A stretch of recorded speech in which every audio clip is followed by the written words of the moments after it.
Hello, my dear friends. Welcome back to my YouTube channel. It's Sri Lanka Health Podcast.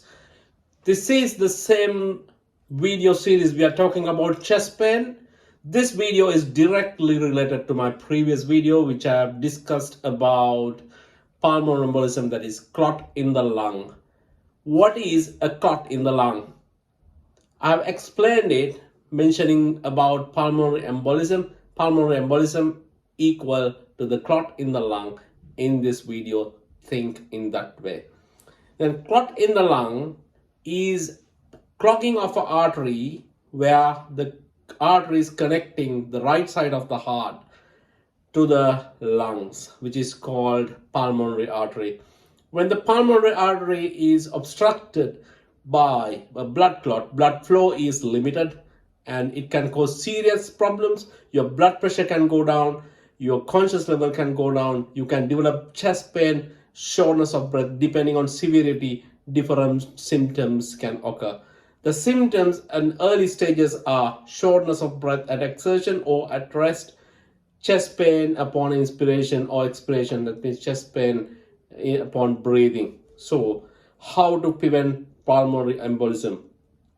Lung clots are usually due to leg clots. Basically, clots in the legs are embolized to the lung and causes these lung clots.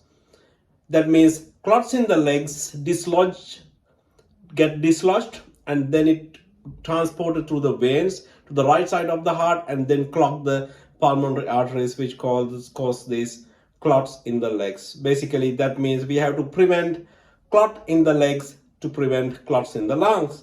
Then how to prevent these clots? If you go back to my previous video about pulmonary embolism, you can get to know about further more details, but I'll discuss it again. Prevent immobility. By any chance, if you can't do it by yourself, there are other ways of means of doing it, because like if you are in a long haul flight, how can you prevent it? It may be impossible, right? Then you can wear flying stockings. That is an option. If you are pregnant and you have to fly in an aircraft, and if it is a long haul flight, you may have to wear a stocking, or you may have to speak to a GP or obstetrician, because there are some blood thinning medications which can prevent a blood clot forming in your legs. And then if you can prevent formation of a blood clot in your leg, you can prevent clot in the lung. In other terms, you can prevent a pulmonary embolism. Then other thing is, if you are immobilized or if you are not back to normal immediately after a major surgery like a hip replacement or a hip surgery, leg surgery, back surgery or anything, then your healthcare provider will ask you to be on a blood thinner for certain duration of time. This is to prevent formation of a blood clot in your leg, but not only in your leg. Actually, it's indirectly the objective is to prevent a lung clot, right? That is the main problem which can occur. The other thing which can be missed in most patients is patients who are on blood thinning medications to prevent a blood clot in the lung. Any patient who have a history of leg deep vein thrombosis or a leg clot, sometimes healthcare personnel will recommend to be on a blood thinning medication for long term. But unfortunately, some of the patients, due to various factors, they may miss to get the pills.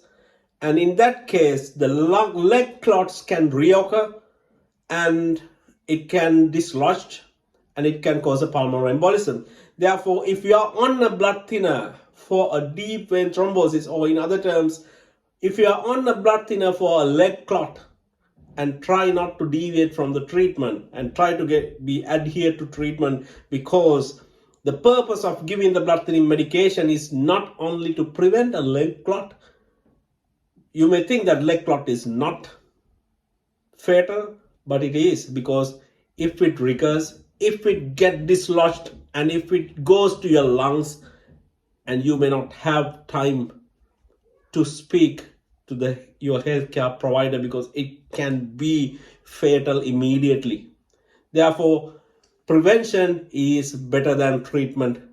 Try to adhere to your blood thinning medications, and I'll speak in one of my future videos what are the things to consider in patients with on blood thinning medications. Okay, it's all about the video today. It's about how to prevent a lung clot in short video, and I address common things. I always believe common things are common, but there is one thing in this video I would like to discuss at last. One statement: common things are common, rare things are rare, but rare things are there. Okay, see you on next video. Bye bye.